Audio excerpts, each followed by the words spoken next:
At Christmas dinner, my uncle said, "Women shouldn't vote." The mashed potatoes hit the floor before anyone processed what Uncle Lawrence had just said. 6 women sat frozen around Grandma Eleanor's dining table, forks halfway to mouths, while Lawrence leaned back with that smug grin he'd perfected over the past year of falling down internet rabbit holes. "I'm serious," he continued, scrolling through his phone. "Women vote with emotion instead of logic. That's why society's collapsing." My mother's knife was still pressed against her turkey, and I watched her knuckles go white. She'd just spent 3 months in D.C. lobbying Congress, but apparently Lawrence hadn't noticed. Or worse, he had noticed and picked this exact moment for maximum impact. Grandma Eleanor set down her fork with a soft clink that somehow silenced the room more effectively than a gunshot. At 89, she'd survived the Depression, World War II, and apparently infinite patience for male stupidity, but I could see that patience evaporating in real time. "Lawrence," she said in that deceptively sweet voice that meant someone was about to get destroyed, "remind me what you do for a living?" The trap was so obvious I almost felt sorry for him. Almost.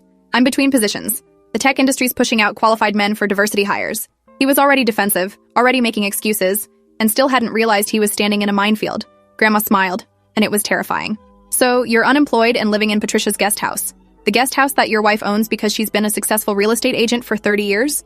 My cousin Nina had her phone out under the table, and when she caught my eye, she mouthed, "Recording this." Smart kid. Lawrence's wife Patricia had gone completely still, staring at her plate like she was doing complex mental mathematics. Their daughter Nina was a resident in emergency medicine, and I watched her face shift from shock to something colder as she realized her father had just suggested she shouldn't have basic rights.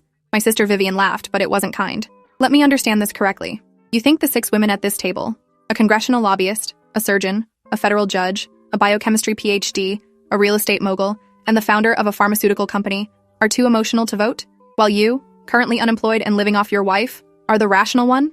She counted us off on her fingers, and Lawrence's face went pale. That's when Aunt Helena, the federal judge who rarely spoke at family gatherings, set down her napkin and fixed Lawrence with a look that probably made lawyers cry in her courtroom. "Lawrence, I've listened to your increasingly problematic opinions for 3 years because Patricia asked us to be patient. But you just stated in front of witnesses that half the population shouldn't have democratic rights. That crosses every line." Her voice was measured, judicial, and somehow more terrifying than screaming. Lawrence tried to backtrack with that classic move of saying something horrific and then claiming misunderstanding when consequences appeared. "I didn't mean it like that. There's scientific evidence about hormones and decision-making." Grandma Eleanor cut him off with a hand wave that carried the weight of 89 years of taking exactly zero shit from anyone. "I was born in 1935. I heard the same arguments you're making now, just with different words." She stood up, all 4 feet 11 inches, radiating more authority than Lawrence could dream of possessing. "I started my pharmaceutical company in 1962, when banks wouldn't give women business loans without male co-signers. That company now employs 200 people and generates $30 million annually." Grandma walked around the table slowly, and everyone watched like she was delivering a verdict. "The blood pressure medication you take every morning? My lab created it. Your cholesterol treatment?